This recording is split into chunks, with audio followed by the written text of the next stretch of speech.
In relation to the menace of insecurities and drug abuse in Nigeria, the Muslim Rights Concern, MURIC, Abuja chapter held a public lecture with the theme as towards changing the narrative on insecurity and drug abuse in Nigeria for better and the role of Muslim Ummah in addressing these great issues in Nigeria. During the event, the founder and executive director of MURIC, Professor Ishaq Akintola relates the causes of insecurity and drug abuse to poverty, corruption, unemployment and idleness, saying corruption has always been the major causes of insecurity.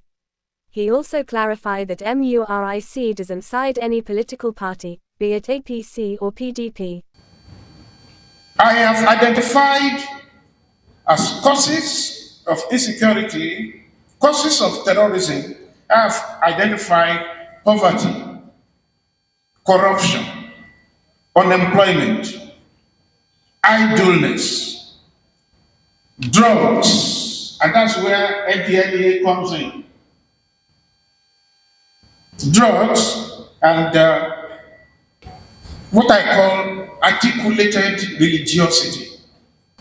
The poverty, which is number one, is caused mainly in Nigeria here. Poverty is caused by corruption. We have enough. Nigeria is a rich country. But a few have arrogated unto themselves all the milk and honey in the land. This is the problem. And corruption in particular has been the major casus belli for insecurity. How?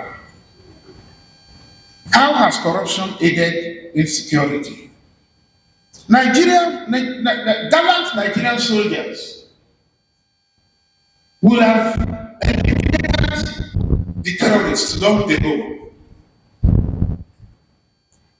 But how do soldiers fight without good weapons, without ammunition, without weaponry?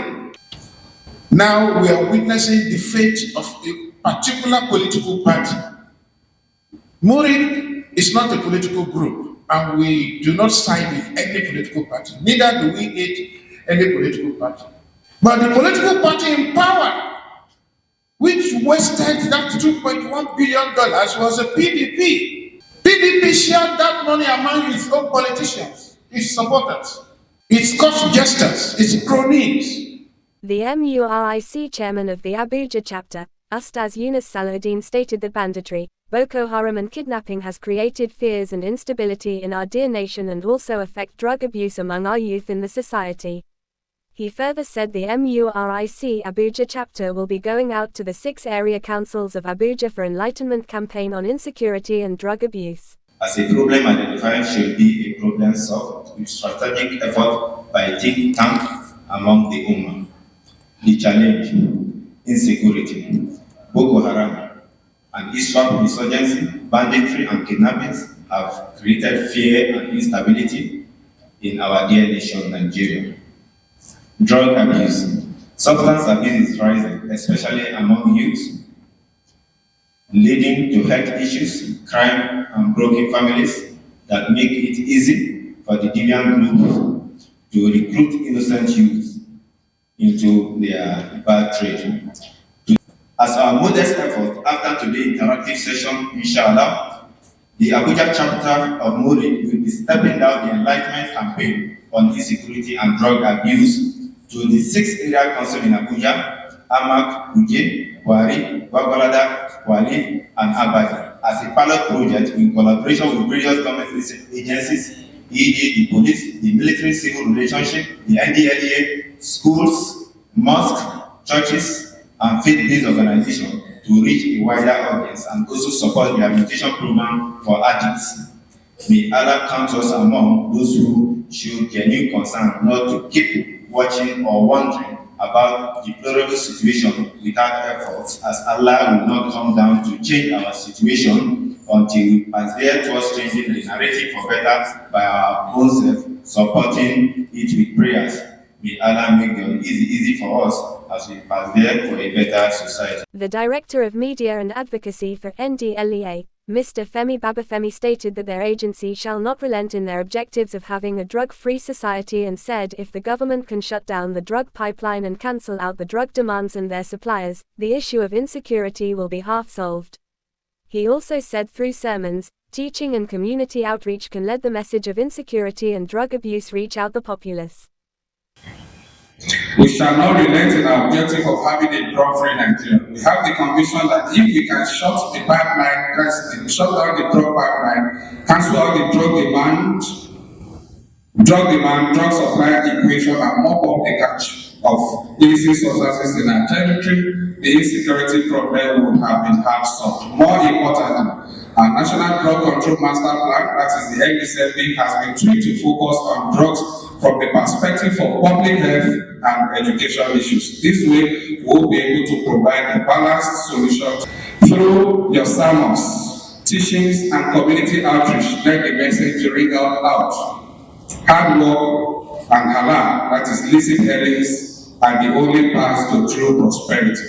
We urge you to advertise the war against drug abuse, whether social advocacy initiative, encourage repentance and rehabilitation for drug users rather than stigmatization. We also ask you to encourage individuals with financial capabilities within your congregations to empower young people. Providing a young man with a skill or a startup tool is a powerful form of crime prevention. We also ask for your support in ensuring that NDLEA's drug control development interventions are accepted and embraced within your communities. The NDLEA is not just asking for your prayers. Yes, we need prayers. We're also asking for your partnership. We're committed to working hand in hand with religious institutions, other social advocacy initiatives, and the National Drug Control Master Plan.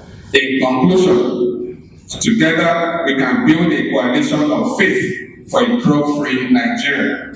Let the message go forth from every pulpit and every mosque.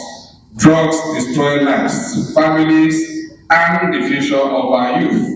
We are all custodians of the nation's moral and spiritual fabric. We count on your leadership to redefine community values and restore moral standards that discourage drug trafficking and abuse. With your support, the NDLEA's vision of a drug-free, productive, and peaceful Nigeria is not just a dream, but it's achievable. Through faith, compassion, and cooperation, we will transform Nigeria into a model of lawful and sustainable development. If you are taking drugs, you are really not practicing what the things that you should do. And also it destroys families and communities. The Prophet ﷺ said that whatever amount of intoxicant you have taken, whether small or in a large quantity, it is haram. And Allah created us for a purpose. Allah said, "Man khalaqatul jinna wal insa illa liya'budun." I did not create the jinn and mankind except to worship Him. How can you worship Allah when you are not in your sound mind? So definitely, that is our purpose in life, and we have to know that truly we should avoid intoxicants because they lead to what? Loss of mind, and they detach you from the worship of your Allah. Likewise, if you go to Quran 4:29, Allah says, "And do not kill yourselves. Surely Allah is the most merciful. وَلَا تَقْتُلُوا أَنفُسَكُمْ إِنَّ اللَّهَ كَانَ بِكُمْ رَحِيمًا." Meaning, drug abuse is a slow form of destruction. You are destroying yourself, and Islam strongly what? Condemns that. We can see that if we go to the history of Islam, from the beginning, when Islam came into being, alcohol and all intoxicants were common in the Arabian society. But Islam gradually eliminated that through the divine wisdom that shows that through social reforms that require education, patience, and gradual change. And that is what we should now all be engaged in, because we are in a state that the nation is in a terrible condition, especially concerning our youth. So we should go back to educating the Ummah and the country at large on the ills of what? Drug abuse. And so that we can together with time. Rights and security of all citizens, and we are committed to ensuring that every Nigerian lives in safety and security.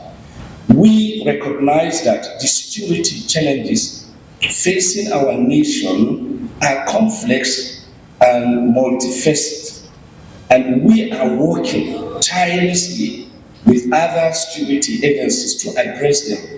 I am pleased to report that we have made significant progress in countering the activities of Boko Haram, ISWAP, insurgency, banditry, and kidnapping. Our officers have demonstrated remarkable bravery and professionalism in the face of danger, and I commend them for their service. However, we acknowledge that more needs to be done, and we are not relenting in our efforts to end the unwanted situation. We are working closely with other security agencies, and we appreciate the support and collaboration of organizations like Muric and other religious organizations. Your efforts in promoting human rights, religious tolerance, peace, security, and stability in our great nation, Nigeria, is crucial, and we commend you for your concern towards Nigerian security.